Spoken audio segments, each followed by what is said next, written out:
We start this half hour off continuing a 9 on Your Side investigation. The station has received complaints against the conditions of a local cemetery in Farmville, Crestlawn Memorial Gardens. WNCT's Kara Gann joins us in the studio with more on those complaints and what the cemetery is trying to do to address them. Kara. Ken, Angie, I spoke with customers of Crestlawn Memorial Gardens and they shared with me that they are dissatisfied with some of the conditions there. So I made some calls and sent some emails trying to get some answers for them. When we bought into this cemetery, it was a beautiful place. The center was outstanding. The grass and the whole thing was well kept.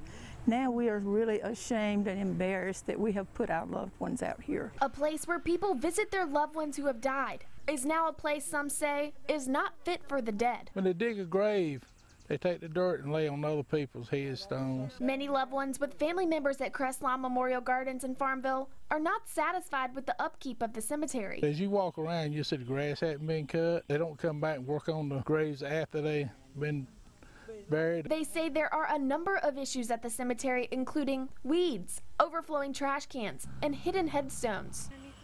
Mervyn Taylor buried his mother here this month and says these conditions are unacceptable. We just don't have anybody that's responsible for the cemetery. We need somebody to be responsible and to take up complaints people have and complete the work. That's what we want. 9 on Your Side visited the cemetery to see these conditions. That's where Taylor, along with 30 others, met me to voice their concerns. It does not come up to standard.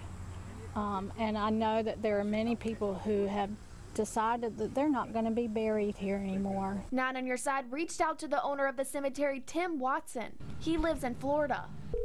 We were able to contact the office manager, Angela Hodge, by phone, who was willing to address some of these concerns. We care very much, and I know that it's hard for someone to understand when they come out there and see this, because that's the first thing, they don't want to see their loved one like that.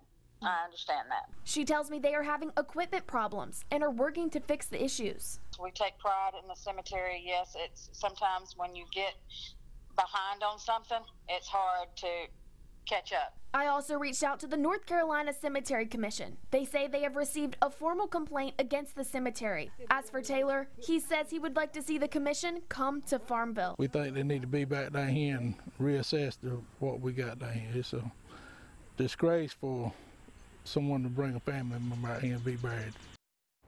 Management at Crestlawn say they are working diligently to address these concerns, and if anyone has an issue, they can come and fill out a work order form. They say open communication is the best way to get the cemetery back to something to be proud of. Kara Gann, 9 on Your Side.